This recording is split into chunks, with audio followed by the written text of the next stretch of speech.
Worst thing you can do to a tow company is to call them and then... We got ourselves a recovery. We're headed up on Cedar Mountain. We got a RZR that's stuck in Navajo Lake. It's really stuck. I guess we're gonna have to go. We're probably gonna get a little muddy. Taking the tow truck, we just, we went to fire it up, had a fuel leak, so we just had to put a new return line on it. Oh, yeah. Yeah, it touched the header at some point and Melted it. we had a dribbler, so we fixed that. We should be good to go. We're gonna head for Navajo Lake. Me and Jace are loaded up. It's already raining a little bit, so that's gonna make it fun. So far. Trying to get our mics all paired up so they'll work, and away we go. Before we get on to the video, we've been saving up some boxes that you guys have shipped to us. Let's see what we got. Pat sends us, whoo, this is an adjustable crescent wrench that's a pair of channel locks. Oh, yeah, I have some of those. You do? I do. Do they work? They actually work pretty well. That's handier than pockets in your underwear. Thank you, Pat. We'll probably throw that in the old tool bag, because you never know when you'll need something like that out on the trail. From Daniel, I think you will look good in this. Oh, yes. It says, I'm still playing with blocks. James, he's in the Navy. He served from 1970 to 92. 5 tours. Thanks for your service, James. Desert Storm. No doubt. This guy's a bad A. It's a dad. welder bobblehead. The welding dead. I like it. And a new coin. Oh, a couple of them. Look at those. Ooh, we can put those on the coin Yep, board. we'll put those on the coin board. Oh, that's cool. The Saratoga.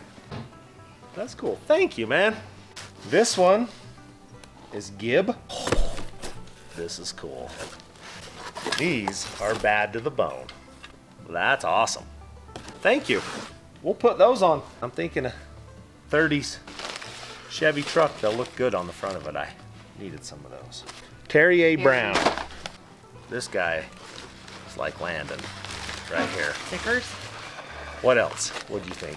That's all I got is stickers. Where does he head in Walmart? Oh. The Hot Wheels. Yep. A Jeepster. An FJ. Stickers.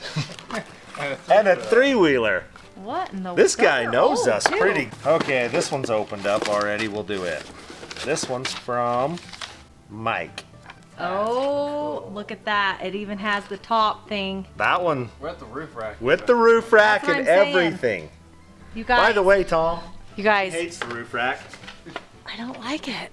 What do you guys think? Like, We're probably going to be taking the roof rack off that car. Tom, do you There's only really? like Do you really like 7 it? hours into getting that thing straight and placed right. Do you guys like the roof rack on my Jeepster? Put it in the comments. I would actually really like to know your opinion. Maybe it'll grow on me. I don't know. Maybe it will. It's not that I'm not grateful for the roof rack. I haven't decided about it yet. So you guys need to help me out. K Wheat. Look at this. Keychains? Yeah, little keychains. These beads represent service in the Vietnam during the war. Yeah. One leg represents those that served and came home alive, and the other leg represents the 58,241 soldiers that did not come home. Mike Cahoon. Let's see what Mike says. 2-cycle doctor, Mike. He gave us some connectors and a connector tool. We've got the best fans in the world. Thank you guys very much. Now back to the video. Let's see if we can get this recovery handled. We're rolling. Got the AC blowing cold. Away we go. Get belted up.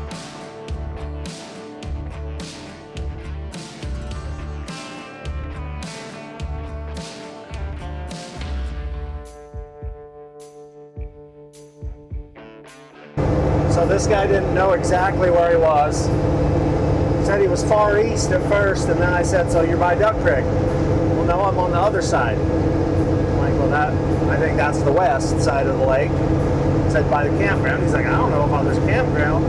So he's on one side or the other of Navajo Lake. The east side makes more sense, but he's stuck down in that wash, down in like the gravel pit and stuff. True. Where the lake goes dry. Yeah. but he said he was by the country store, which is on the west side of the lake, on the other side. So we'll go assess where he's at and figure it out.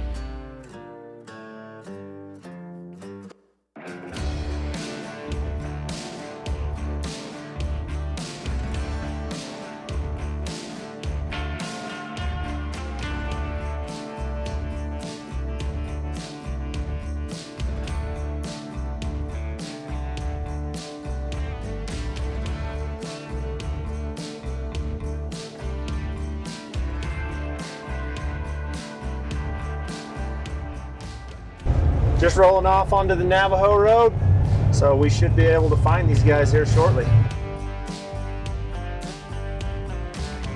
I guess just keep your eye out for a razor 10 feet from the water, buried. It's nice and cool up here though. Yeah. I'm putting my jacket on. You wuss. This feels awesome. Little buck right there. We're locked and loaded. Mike's still micing.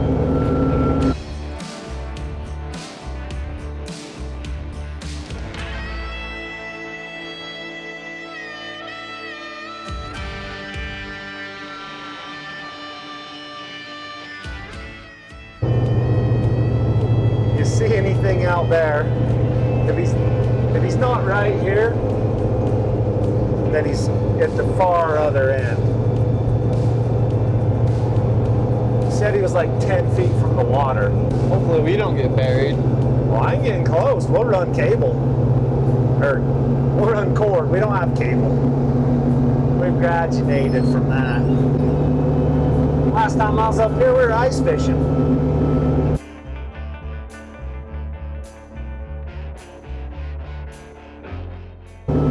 No, we went and got that one truck out. It was, when was it?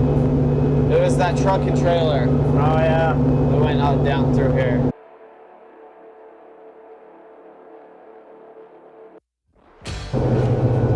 That looks like a buried razor. That one was muddy. Who called? I don't know, but if they're out already, I'm gonna be Were they by this campground, they said? said by the general store. There's a general store here? I don't know. You say what kind of razor? He didn't say what kind it was. He just said it was a razor and it's stuck, buried.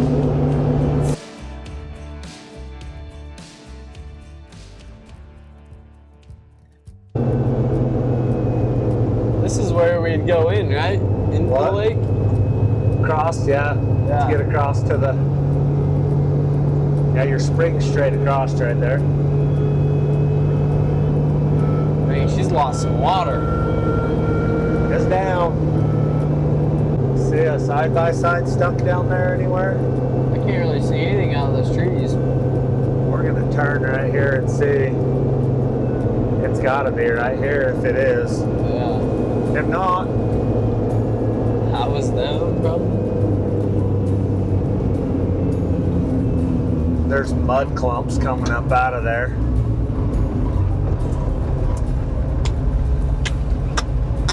I'm willing to bet that was them.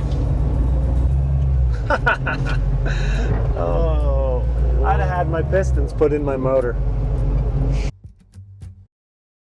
You guys may be wondering why I'm home all of a sudden in the video.